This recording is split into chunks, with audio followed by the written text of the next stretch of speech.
Ang tulong natin ay nasa pangalan ng Panginoon. Siya ang lumikha ng langit at lupa. Ating ipahayag ang ating mga kasalanan sa Diyos. Ang ating Diyos ay Diyos na mahabagin at mapagpatawad.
Mapalad ang tao na pinatawad na yaong kasalanan at nalimot na rin ang kanyang nagawang mga pagsalangsang.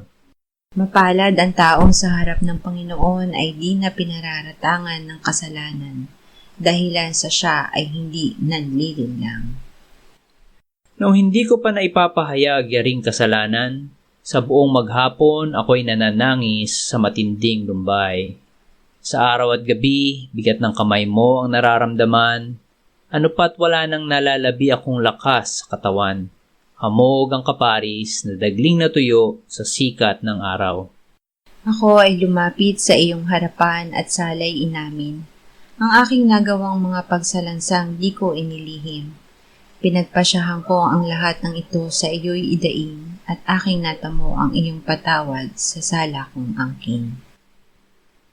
Mga minamahal, sinasabi sa unang Juan 1:9, kung ipinapahayag natin ang ating mga kasalanan, maaasahan nating ipatatawad sa atin ng Diyos ang mga ito at lilinisin tayo sa lahat ng ating kasamaan sapagkat siya'y tapat at matuwid.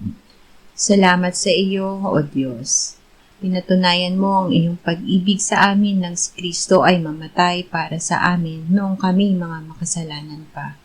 Ngayon ay buksan mo ang aming mga labi at kami ay magpupuri sa iyo.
Ikalawang Kronika, 28, 9-11. Isang propeta ng Panginoon ang naroon na ang pangalan ay Oded. At siya'y lumabas upang salubungin ang hukbo na dumating sa Samaria. At sinabi sa kanila, sapagkat ang Panginoon, ang Diyos ng inyong mga ninuno, ay nagalit sa Huda, kanyang ibinigay sila sa inyong kamay, ngunit inyong pinatay sila sa matinding galit na umabot hanggang sa langit.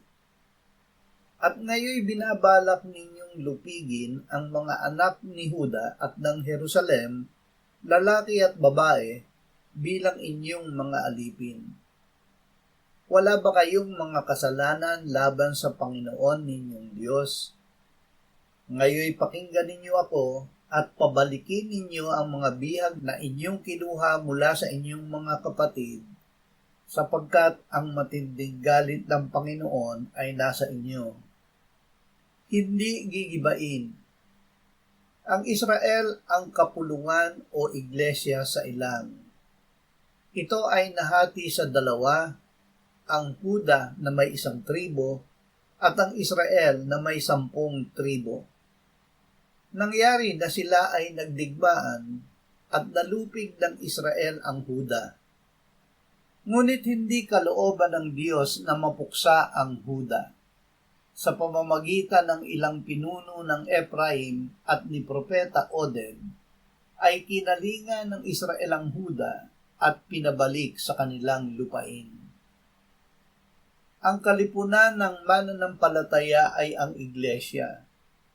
Ito ang katawan ni Kristo na pinananahanan ng Espiritu Santo. Hindi ipapahintulot ng Diyos na magiba ang iglesia. Hindi ba ninyo nalalaman na kayo ay templo ng Diyos at ang Espiritu ng Diyos ay naninirahan sa inyo?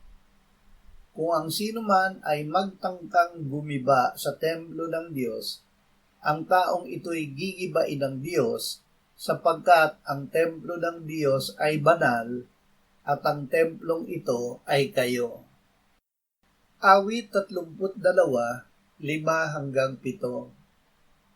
Kinilala ko ang aking kasalanan sa iyo, at hindi ko ikinubli ang aking kasamaan.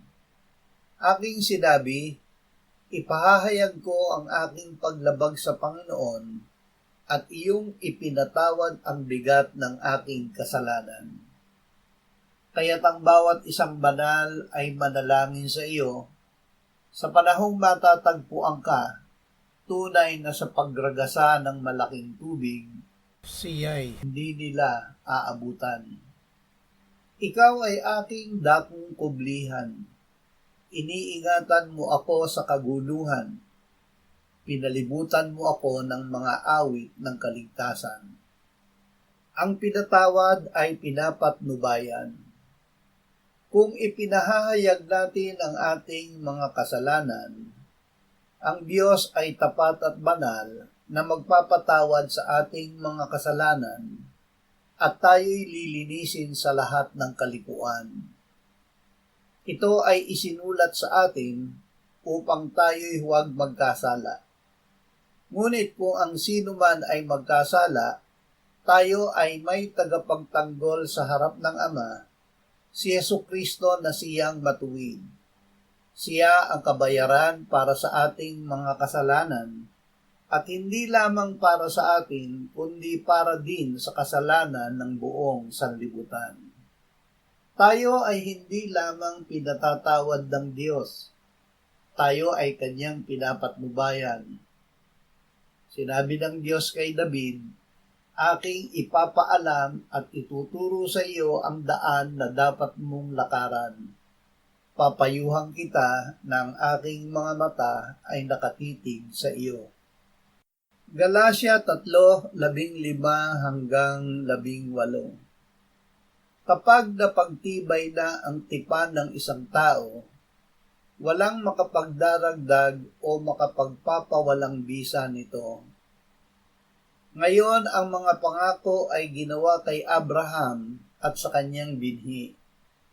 Hindi sinasabi at sa mga binhi na tungkol sa marami, kundi tungkol sa iisa at sa iyong binhi na si Kristo. Ito ang ibig kong sabihin. Ang kautusan na dumating pagkaraan ng 430 taon ay hindi nagpapawalang bisa sa tipan na dati nang pinagtibay ng Diyos upang pawalang saysay ang pangako. Sapagkat kung ang mana ay sa pamamagitan ng kautusan, ito ay hindi na sa pamamagitan ng pangako, subalit ipinagkaloob ito ng Diyos kay Abraham sa pamamagitan ng pangako. Ang pangako kay Abraham.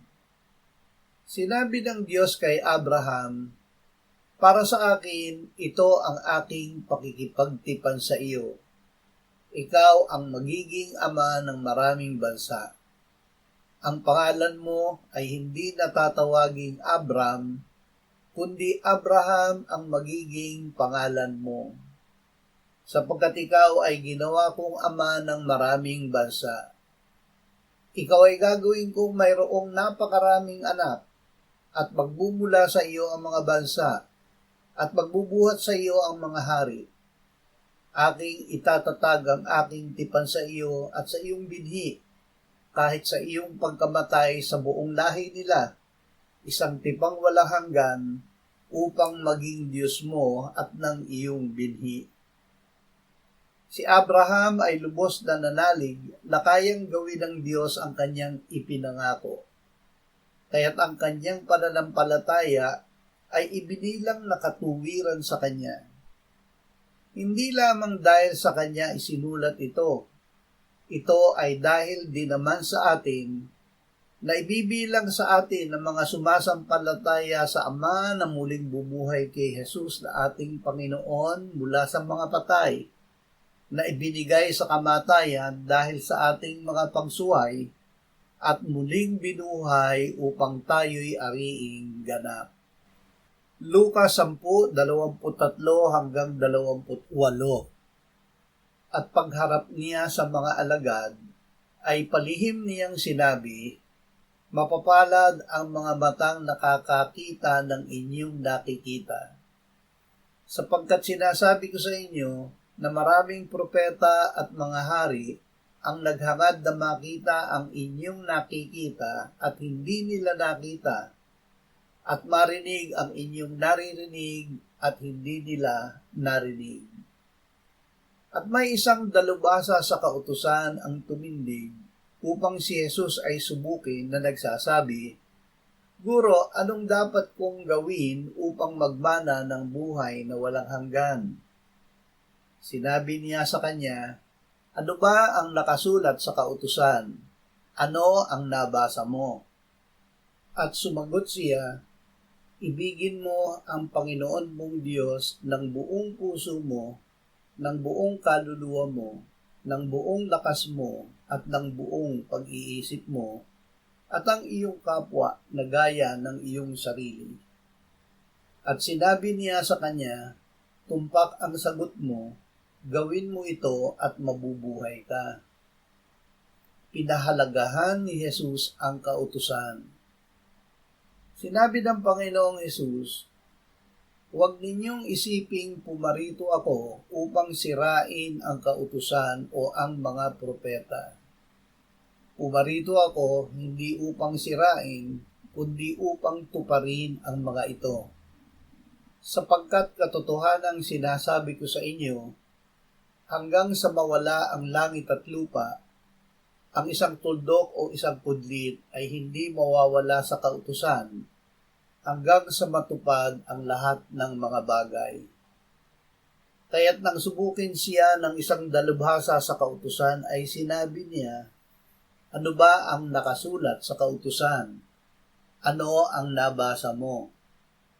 At nang ito ay sumagot ng, "Ibigin mo ang Panginoon mong Diyos ng buong puso mo, ng buong kaluluwa mo, ng buong lakas mo, at ng buong pag-iisip mo, at ang iyong kapwa na gaya ng iyong sarili," ay sinabi ni Jesus sa kanya, "Tumpak ang sagot mo, gawin mo ito at mabubuhay ka."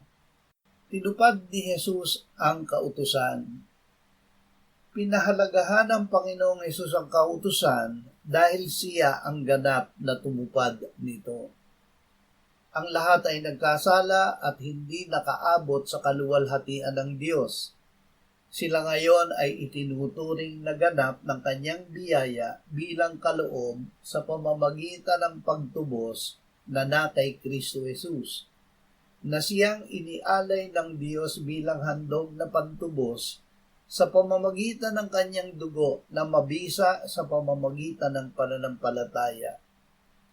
Ito ay kanyang ginawa upang maipakita ang pagiging matuwid ng Diyos, sapagkat sa kanyang banal na pagtitiis ay kanyang pinalampas ang mga kasalanang nagawa sa nakaraan, upang mapatunayan sa panahong kasalukuyan na siya'y matuwid at upang siya'y maging ganap at taga-aring ganap sa taong mayroong pananampalataya kay Jesus.